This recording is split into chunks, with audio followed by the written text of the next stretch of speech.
সুপ্রিয় দর্শক, আপনাদের ভালোবাসায় একটা আসলাম এক অসহায় মেয়ের কাছে। আমরা শুনবো তার জীবন কাহিনী। আসসালামু আলাইকুম। ওয়ালাইকুম আসসালাম। আপু কেমন আছেন? আলহামদুলিল্লাহ ভালো, আপনারা সবাই ভালো আছেন? আলহামদুলিল্লাহ, আল্লাহ রাখছে ভালো। আপু আপনার নামটা কি? মুসলমান মোমেনা খাতুন, হোম ডিস্ট্রিক্ট? ময়মনসিং, ময়মনসিংহ। কোন থানার ভিতরে পড়ছে? ফুলপুর, গ্রাম? আমতল। ও আচ্ছা। তো আপু আপনার পরিবারে কে কে আছে? আম্মু আছে আর ছোট একটা বোন আছে। আপনার বাবা নেই? না। আপনি তো মূলত আমাদের ক্যামেরার সামনে আর আগেও আসছিলেন, তো আপনি কি কোনো সাড়া পাননি নাকি? না। ও আচ্ছা। তো আপনার বয়সটা কত চলে? 20। 20 বছর। তো আপনি কেমন বয়সী ছেলে চাচ্ছেন?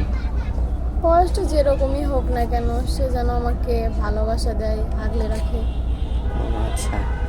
তো এই যে মূলত আমাদের ক্যামেরার সামনে যে আসছেন, আপনি মূলত আসছেন একটু বিয়ে শাদী করার জন্য নাকি? জি। ও আচ্ছা। তো ধরেন আপনি বাংলাদেশের 64টা জেলার কোন জেলা আপনার পছন্দ?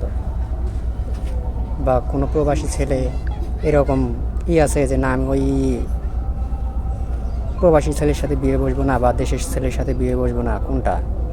প্রবাসী ছেলে হয়েছে তো কি, যে কোনো মানে যে দেশেরই হোক, যে মানে আমাকে সুখে রাখতে পারবো আর কি। ও মানে আপনার দায়িত্বটা সে যে জি। নেবে, ভালোবাসা দিবে, তাকেই বিয়ে শাদী করতে চাচ্ছেন নাকি? জি।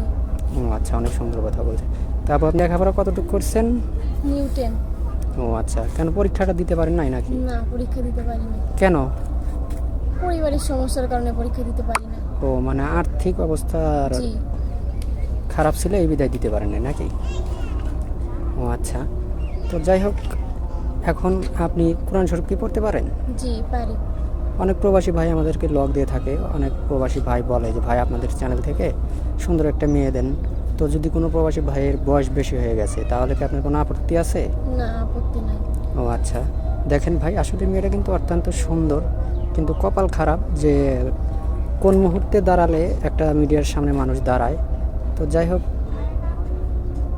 আপু, আপনার মূলত যে এখানে আসছেন, এটা আপনার আম্মু কি করে? আপনার তো পরিবারটা কিভাবে চলতেছে তাহলে? আমার আম্মু মানুষের বাড়িতে কাজ করে। আপনি কি করেন? আমি আমাদের পাশের বাসায় সেলাই মেশিনের কাজ করি। ও সেলাই মেশিনের কাজ করেন না? জি। ও আচ্ছা। তো আপনার কি ফোন আছে? না, আমার কোনো ফোন নাই। বলেন কি, এই যুগে ফোন নাই? কেউ তো বিশ্বাস করতে চায় না।